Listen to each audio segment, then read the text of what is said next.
മിണ്ടാൻ താല്പര്യമില്ലാത്തവരെ ഒരു വാക്കുകൊണ്ട് പോലും ബുദ്ധിമുട്ടിപ്പിക്കരുത്. അവർക്ക് ഇഷ്ടപ്പെട്ടവരോട് മിണ്ടട്ടെ. ആർക്കും നിങ്ങളെ ഇഷ്ടമില്ലെങ്കിൽ അതിനർത്ഥം നിങ്ങൾ നല്ലവനല്ല എന്നല്ല, നിങ്ങൾ ഇനിയും ജീവിതത്തിൽ അഭിനയിക്കാൻ പഠിച്ചിട്ടില്ല എന്നതാണ്. ആരുടെയെങ്കിലും കണ്ണിൽ നിന്ന് ഒരു തുള്ളി കണ്ണുനീർ ഉതിരുവാൻ നിങ്ങൾ കാരണമായെങ്കിൽ ഓർക്കുക, കാലം അതിനേക്കാൾ ഇരട്ടി നൊമ്പരങ്ങൾ നിങ്ങൾക്കായി ഒരുക്കി വെച്ചിട്ടുണ്ടാകും. എനിക്കില്ലാത്തത് നിനക്കും വേണ്ട എന്നതല്ല, പകരം എനിക്ക് കിട്ടാതെ പോയത് നിനക്ക് കിട്ടട്ടെ എന്ന് ചിന്തിക്കുന്നിടത്താണ് നാം മനുഷ്യരാകുന്നത്. സ്നേഹമായാലും ബഹുമാനമായാലും കരുതലായാലും അർഹിക്കുന്നവർക്ക് മാത്രമേ കൊടുക്കാവൂ. ഇങ്ങോട്ട് കിട്ടാത്തതൊന്നും തിരിച്ചു കൊടുക്കേണ്ട ബാധ്യത നമുക്ക് ആർക്കുമില്ല. അർഹതയില്ലാത്തവർക്ക് ലൈഫിൽ ഇടം കൊടുത്തും പ്രാധാന്യം കൊടുത്തും നമ്മൾ ഇരന്നു വാങ്ങുന്നതാണ് നമ്മുടെ ദുഃഖം. തമാശയായിട്ടാണെങ്കിലും മറ്റുള്ളവരുടെ മുൻപിൽ വെച്ച് ആരെയും തരം താഴ്ത്തി സംസാരിക്കരുത്.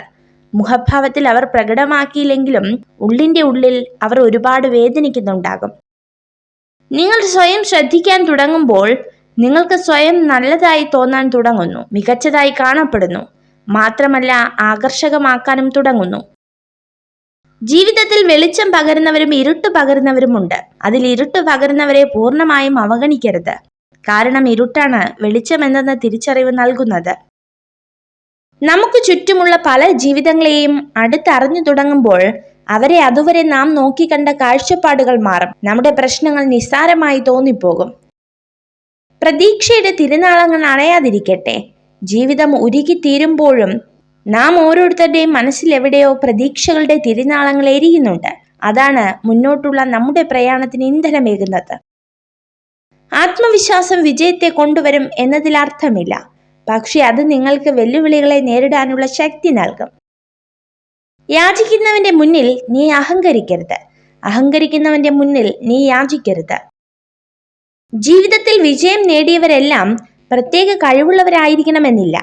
പലപ്പോഴും ശരാശരി കഴിവുള്ളവരാകും അവർ. എന്നാൽ സ്ഥിരോത്സാഹവും ക്ഷമാശീലവും അവരെ ആത്യന്തിക വിജയത്തിലേക്ക് നയിക്കുന്നു. പിന്നിലായി പോയി എന്ന് കരുതി ഒരിക്കലും നിരാശപ്പെടരുത്. ഏറ്റവും താഴ്ന്ന പടിയിൽ നിന്ന് പോലും മുകളിലേക്ക് മാർഗങ്ങളുണ്ടാകും. ഒരു സ്ത്രീ നിങ്ങളോട് സംസാരിക്കുമ്പോൾ അവളുടെ മുടിയിൽ ഇടയ്ക്കിടയ്ക്ക് തൊടുന്നുണ്ടെങ്കിൽ അതിനർത്ഥം അവൾക്ക് നിങ്ങളോട് എന്തൊക്കെയോ പറയാനുണ്ട് എന്നതാണ്.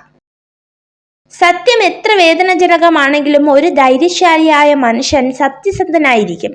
അതേസമയം ഒരു ഭീരു നുണകൾക്കും വഞ്ചനയ്ക്കും പിന്നിൽ ഒളിഞ്ഞിരിക്കുന്നു. നിങ്ങൾ ഈ വീഡിയോ കണ്ടതിന് നന്ദി. ഇതുപോലുള്ള കൂടുതൽ വീഡിയോകൾക്കായി ചാനൽ സബ്സ്ക്രൈബ് ചെയ്യൂ.